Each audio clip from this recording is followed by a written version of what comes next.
आशा करता हूं आप सब बहुत अच्छे होंगे। मेरा नाम है सिद्धांत अग्निहोत्री, स्टडी ग्लोस पे आपका बहुत बहुत स्वागत है। बात करेंगे दोस्तों इनकम ऑफ इनफॉर्मल वर्कर्स की। ठीक है कि इनफॉर्मल वर्कर्स की इनकम क्या है? बहुत कम है। 90% से ज्यादा इनफॉर्मल वर्कर्स की अगर इनकम की बात करें तो 10,000 से बिलो है। 94.11% की जो वर्कर्स की इनकम है वो 10,000 से कम है। तो ये बड़ी बात है। क्यों बड़ी बात है? क्योंकि इनके पास बेसिक राइट्स भी नहीं है। हमारी पैरेलल इकोनॉमी है। अनऑर्गेनाइज्ड सेक्टर जो है वो एक ऐसी इकोनॉमी है जो रजिस्टर्ड तो नहीं है लेकिन भारत को चला तो रहे हैं। तो ये जो इनफॉर्मल सेक्टर है ये हमारे देश को चला रहा है। भारत की सारी जनता, सारी तो नहीं लेकिन 90% इसमें लगी हुई है। अब आप खुद समझिए कि अगर इतने लोगों की इनकम इतनी कम होगी और उनके पास बेसिक राइट्स नहीं होंगे तो कैसे काम चलेगा? क्या होता है informal sector? International labour organisation के हिसाब से इनफॉर्मल सेक्टर जैसे लेबर्स, ओनर्स, स्मॉल एंटरप्रेन्योर्स, लोग जो कि इंटरप्राइजेस में काम करते हैं, फार्मर्स, एग्रीकल्चरल लेबरर्स, बेसिकली जो सरकार के साथ रजिस्टर्ड नहीं है, ठेले वाले हो गए, रेडी वाले हो गए, लेबर्स हो गए। अब इनको देखिए, इनकी कोई बंधी तनख्वाह तो होती नहीं है।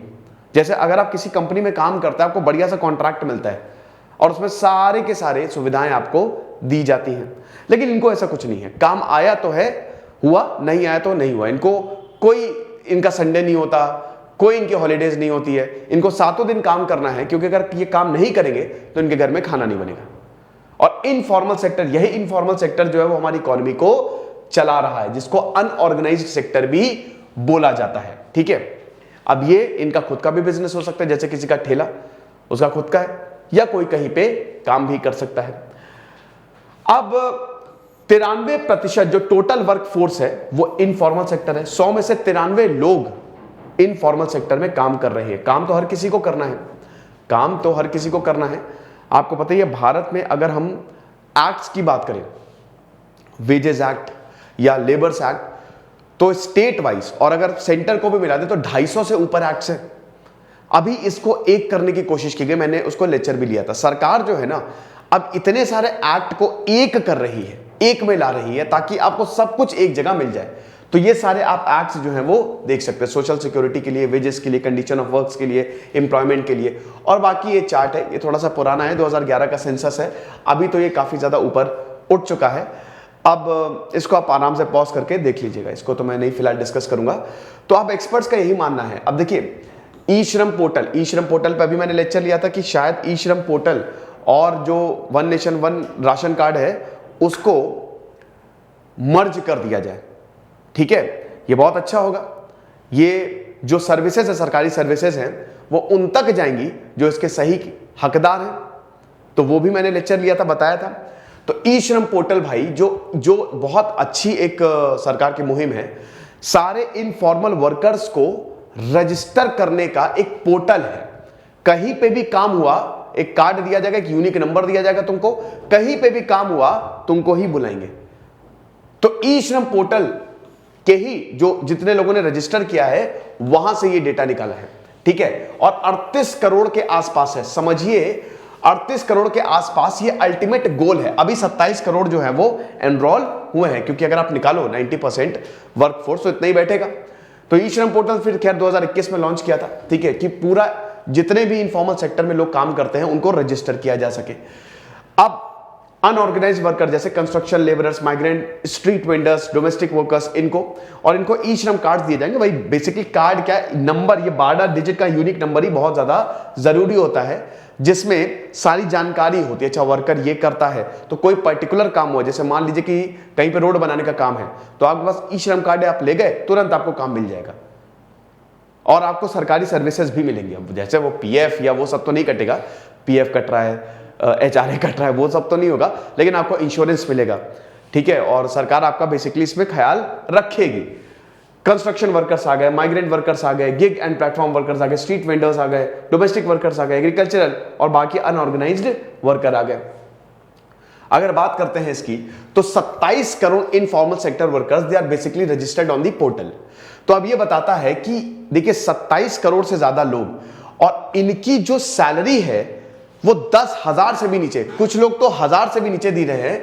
यानी कि ये एक्सट्रीम पॉवर्टी, भयानक गरीबी की चपेट में है। ये जो अनऑर्गेनाइज्ड वर्कर है, ये जो देश को बना रहे हैं, ये बहुत ज्यादा गरीबी है इनके पास, पैसे भी नहीं है, और ज्यादातर सोशली बैकवर्ड कम्युनिटी से ही बिलोंग करते हैं। 94% में से 74% जो हैं वो SC, ST एंड OBC को बिलोंग करते हैं। बाकी 20% जो हैं वो जनरल कास्ट के, यानी कि ज्यादातर लोग सोशली इकोनॉमिकली बैकवर्ड क्लासेस से आते हैं। ठीक है, तो ये है। अब 10,000 से नीचे या बिलो 92.37% है, थे ये 2021 में। अभी ये 2% और बढ़ गया है। नवंबर 2021 में इतने लोग थे, 92 लोग थे जिनको 10,000 से नीचे कम वेतन मिलता था, लेकिन अभी ये 2% और बढ़ गया है। यानी कि सिचुएशन और खराब होती जा रही है। SC, ST, OBC में जो बिलोंग करते हैं ये 72.58% थे नवंबर 2021 तक। सोशल कैटेगरी की बात करें तो 74.44% रजिस्टर्ड वर्कर्स जो हैं ये अगेन सोशली बैकवर्ड क्लासेस, मतलब अब इस पे देखिए ब्रेकअप दिया है। ठीक है, जैसा कि मैंने बताया कि 94% में से 74% जो है वो बैकवर्ड क्लासेस से आते हैं और बाकी 20% जनरल कैटेगरी के। तो उसमें आप देख लीजिए 45.32% आते हैं OBC, 20.95% आते हैं SC एंड 8.17% ST है। ठीक है, और बाकी जो जनरल कैटेगरी है वो 25.56% के आसपास है। एज वाइज आप डेटा देख लीजिए। अब देखिए 61.72% जो रजिस्टर्ड वर्कर्स हैं वो 18 साल से 40 साल की एज ग्रुप में है। 22.12% are of the age of 40 से 50 साल। ठीक है, तो ये रजिस्टर्ड वर्कर्स 50 साल से जो ऊपर है वो बहुत ही कम है। अब भाई 50 साल से ऊपर अगर कोई काम कर रहा है, काम कर रहा है तो वैसे अच्छी बात है, लेकिन अगर ऐसे ऑड काम्स कर रहा है तो यानी कि कुछ ना कुछ तो मजबूरी है, तो उनका जो परसेंटेज है वो काफी कम है।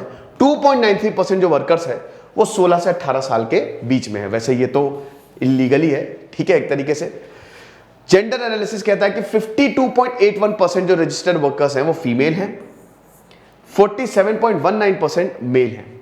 अजीब बात है कि अनऑर्गेनाइज्ड सेक्टर में ज्यादातर महिलाएं हैं। महिलाएं जो है वो काम करती है, ये तो है ही है।